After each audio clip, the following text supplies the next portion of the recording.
Hey y'all, welcome back to Homestead in the City. I'm Zach, and today we're going on a tour of my gardens. All right, now this tour, instead of starting in the back and coming forward, we're gonna start here at the street. This is our community garden.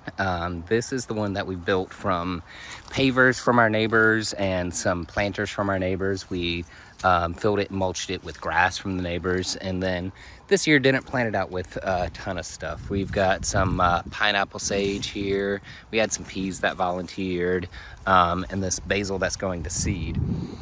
But down the road, we hope to build this out a little bit more, just so as people are walking down the street, they have a little place that they can pop in, grab some herbs or stuff, and probably eventually put maybe a little sticker or something so that they can scan, see these tours and stuff, and learn a little bit more about the gardens. But then moving on up very slowly, this is my live oak tree that I planted right here by the street in line with this cedar. It's only a few feet tall now, but eventually it'll be a tall street tree, shade the street, help cool us down in the summers, be a great place to sit under. And yeah, now this is a little bit new as far as kind of the layout of this path, but I kind of rearranged things up here so that now you can walk straight from the community garden where Pluto is up through here between the hügelkultur hill and the mini peach orchard, which I'll start off here. The mini peach orchard, that's along the side of the driveway. We have 4 different varieties of peaches, and they are each planted on a separate berm. And those berms are made because it's hard to tell with these peas in here, but these beds were dug down below the level of the driveway. And as we dug that earth out, we piled it up on the berms. And so that's to catch water as it comes off the house, off the driveway, and into the yard. And that also helps water the trees that we have here. And then real quick on the other side of the driveway, we still don't have a ton going on here, but that is our berry hedge. We do have some of the dewberries that kind of took over. We have a couple strawberries that have remained. We do have this raspberry plant that made it, but overall we're still getting this to kind of grow in. But we'll come back here to the middle of the yard, and right where Pluto is our hügelkultur hill, which, if you remember, that a couple years ago was just a pile of trees. And you can see the biggest one here, this was about at my eye level, and now it is down below the level of the soil there. And we have just piled that up with a lot of wood chips from our mulch delivery driveway, and then planted stuff in it. And so, like these peas that are going to seed now, we've planted a ton of these every year, and they grow these big old vines, and then that'll die down and become organic matter.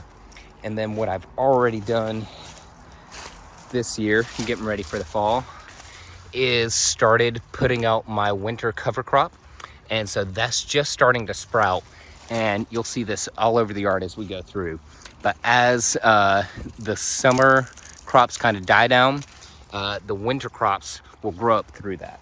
All right, and now we have 2 cats helping us in the garden. This is Pinto. He's the newest animal on our farm. And of course, you know Pluto. He's just being silly. And in the middle of the hügelkultur hill, one of the newest features is my waterfall. Looks like I need to maybe clean the pump a little bit. It's running kind of slow.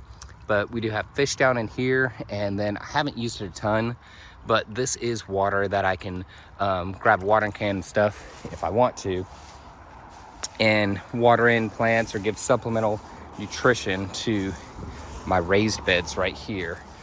So right now I just have some winter crops, lettuces and kales and stuff in here. This is still, we're not running at 100% on these beds yet. I've been focusing over the last couple years of really getting all the perennials and stuff kind of built up around everywhere else. and then building soil for these beds. And so we're doing some stuff this winter, and then I think next spring I'll really focus on, oh, hey boys, what y'all doing? You wrestling? Oh boy. Anyways, the way I have been building the soil right now, kind of inspired by Hugh Richards over in Wales. I've been mulching all around the beds this summer with straw bales. And then as it rains and the worms eat up stuff and break them down, the layers of straw start to kind of compost down, and they turn into good soil. And so what I'll do is when I go to reset crops in here, I can just do that and mulch these beds with what's laying down here, the aged straw and hay, and then I can plant into that. And what is currently the top material, that's going to be just more composted down for what's growing in here. And then I'll just put a fresh layer of straw onto this, and that's how we are working on filling these beds for a lot cheaper than trucking in dirt. All right. And then the path going up to our front porch actually is right beside this garden. I'm still working on getting flowers and stuff really established in here, but we at least have some good marigolds right now. And then that is kind of flowing into our memorial garden.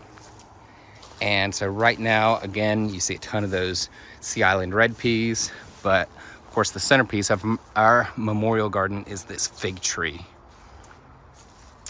And so that kind of marks the transition to the other hedge. Haven't come over here a ton in other videos. It is really kind of getting established now. This area I've kind of built up with wood chips. We used to have a few more bushes and stuff here, but I put some Jerusalem artichoke in there, and then you can see a little bit more in here where I put down that winter cover crop mix, and we're going to try to get this to be a little productive hedge, either of Jerusalem artichoke or maybe potatoes or sweet potatoes or something, but probably just something that needs less maintenance and attention throughout the year. What you doing, Pluto? All right, and then we've got our side yard here, and it's probably been the most dramatic change recently. We've got these bricks added and making it more of that windy path. It's kind of emerging, and this is another spot where you can see I've put down some of that cover crop mix. This is what was already kind of growing in. As far as food trees, we've got our olive, we've got our Meyer lemon, and then over here we've got our big muscadine vine. And and over here we've got an avocado in the corner. Oh yeah, and then at the top of the side path is this big old elderberry. I mean, it's basically a tree now. I bought it when, I don't know, it's probably this big. This isn't an elderberry, but for reference, it was probably about that big. We put it in here. Hey, Percy, be nice to the kitties. And it has grown up huge. This year, we actually got a second flush of flowers on it in the fall. So I actually made some family members that were visiting some elderflower tea the other day. But yeah, so that has helped provide shade on our house, because we don't just use our plants for food, but for other purposes. So that has helped keep this wall a little bit cooler in the summer, and that in turn reduces our cooling bills. Right, Percy? So of course that leads us to the backyard orchard. And well, again, one of the newest additions right here at the back corner of the house, I'll start. We've got our power walls, which are connected. I can show a picture or something from here to our new solar panels. They are, as of filming, not hooked up quite yet. We're still waiting on the final inspection and meter and stuff. But once it's up and running, we'll be able to have backup power from the roof and from batteries. I'll probably talk a little bit more about that in other videos, but back to the orchard part here. Right at the beginning, we've got our pawpaw tree, and this guy I grew from, I think, just planting a whole pawpaw in the ground 3 years ago. And so we are up to about this tall now, and still it's going to be a while before we get any fruit. And then over here, I've got one willow tree that has just shot up this year. And so we'll cut that off right about here. And so it'll sprout new growth next year. And so this is what trees look like when they're just starting for what we'll call pollarding or coppicing, which is intentionally cutting down the tree and growing off new shoots for harvesting again. Now you do that a couple times and you start getting something like this, where the lower trunk is getting really thick, and then right here where you've cut it off is putting off these new shoots. And so these shoots right here now, they might be 2 years old. And then these shoots I think are about 18 months old. Actually, no, I think these are 18 months old and these are about a year old. Anyways, they are growing out. They are shading the south side of our house. And these particular ones we're gonna want to take out and replace with something like that willow, because this is a cherry laurel, which is an evergreen. But in the winter, we want the leaves to drop so that more sunlight can come through and help warm the house. Isn't that right, Pluto? Anyways, here we'll kind of walk through the orchard row by row, not necessarily in order. Back here, we've got one of 3 more peach trees in a row. This guy has been in here the longest, I think just over 2 years. And so you can start seeing where we have intentionally trained some branches more horizontal. And then the other little shoots that grow off of that, that's where we'll get peaches. And then over time, we'll trim these off, and this will thicken up, and we'll just get new shoots that start coming off that. But it's going to take a little while to mature. Over here, we've got some turmeric. We've got that all around. This is an elderberry. Got more of our peach. More elderberry here. Over here, I've got another one of my fig trees. And that was, just a little stick 2 years ago. And I think it got about that tall last year. And then this year has put off all this new growth. Right beside that, though, we have our Cara orange, which has just not thrived. Maybe because it's in the shade of this peach tree and the hickory tree up there. But I think I might be digging this up and maybe put it on the side of the house where that, kind of beside that Meyer lemon, where it's done so well. But yeah, another peach tree, like I said. Then we have an apple that I've not done as great at, but we'll see how I end up pruning that. But over here, we've got an apple that I am very crudely starting to train, you can see, into this 2D fashion. And here again, getting those horizontal branches going so that we can then get fruit, like over here too, off of those new shoots, and then trim those down. This is a pear tree, but same idea with those. And then over in the center row, this guy here is a plum tree. Then we have mulberry and elderberry over here. And then growing on them is this grapevine. And so it's actually going a few different ways. One is kind of down this power line that's going out to the greenhouse. And power line, it's an extension cord. It's probably not the best. And then another way is through here, through the branches of the other trees, all the way over to this elderberry. And so We got a few grapes off of it this year, but hopefully next year we will just get a ton. And if I leave it vining all the way through here, hopefully we'll get bunches just kind of hanging down in the middle of the orchard. Haven't quite decided if I want to do that though. And then here is another apple tree, kind of pruned a different way than the other ones.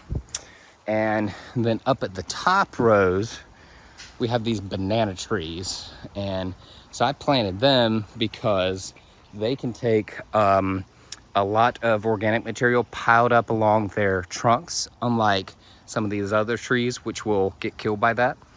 And that's because we get material piled up that way downhill from Percy's digging pit, which is right here. And it's a little hard to tell on camera, but this isn't really dug down from this level. This is actually still several inches above the regular ground level, but this is where we have just trucked up more and more wood chips. But Percy will dig down and mix it up with the natural sand, and so it is built up, and that is just what's making the bulk of the organic material that our trees are planted in. Oh, I think here's a log that's breaking down. But he gets to dig in here as much as he wants, and then we can just rake it and kind of flatten it out like it is now. And then that breaks down into the mulch and material that is being made into the orchards. Oh yeah, I need to show y'all over here too before it disappears. One of the logs that I used to kind of mark out the original orchard rows. It's just being eaten up. That is what happens to the wood. It breaks down. You see plants growing in it, and it turns into this stuff, and is just fantastic for plants. And then, of course, the food forest is tied together right here at the fountain and greenhouse area with the orchard. And so this is that fountain that had been filled in with dirt and stuff when we moved in. We dug it out, resealed it, and put a new pump in. And this is just where we have a ton of life. This is some ginger that I'm trying to just kind of growing it like that. I've got a mint plant there. We've got strawberry growing in it. These are, got elderberry here, fig, and these are actually some peppers that I was working on getting ready to overwinter, as well as the peppers that I have in the greenhouse here. About ready to get this cleaned up for the winter and bring in peppers and stuff. We've got this guy that is just covered. I got him at Plant Swap last fall. Was about 3 or 4 inches big, and overwintered him, grew him up, and grew that in that fabric grow bag. We've got another fig tree in here growing from a cutting. Got more of those peppers, and I've got another Meyer lemon tree just growing in a bag. We've got avocado, and this is my compost tea that I keep brewing. I can use that to water any of the plants in here that I need. And out here we've got another avocado with some basil growing in it. And then my earth boxes, they're getting ready to be reset and planted out with some herbs for the winter, which you can kind of see a little bit of up here by the patio. Right here is my old fire pit that I have planted out with stuff. And then here is another little planter. You can just see in here some of the cilantro starting to sprout. So that's so we can have fresh cilantro in the winter. And Percy, that's not snacks for you. And then this is just some of that winter cover crop mix. And so that's got, mustards, radishes, rye, and grass that Percy likes to eat. I will show y'all real quick back here in the channel. If you've been following along, we had chickens for a while and they all got eaten. But we are gonna get some again, but right now we don't have any. Here is, actually I found earlier today, one of the bones from one. We put it in the compost down here, and I mean, the compost just cleaned it right off. But yeah, so you can see though how it's kind of grown up a little bit. We've got these guys growing up, and so that's just from not having chickens in here scratching and keeping things down. But we're gonna get them again. We didn't want to be getting new chickens and raising them through the winter, and so we're probably gonna, and not having eggs, because no matter what, we would not have eggs until next spring. So we're probably just gonna wait a little bit to get them and get some other things done. All right, and then all the way back at the top of our yard, we've got our patio pond, which is right by our patio. We had a little event last night. It's why we grow everything and do everything here, is to build community, have a place to share food, share community, and that you can, and that'll just get circulated right back. The charcoal from our fire is gonna go in the compost, go right back into the gardens. That's all we got for today. See y'all in the next video.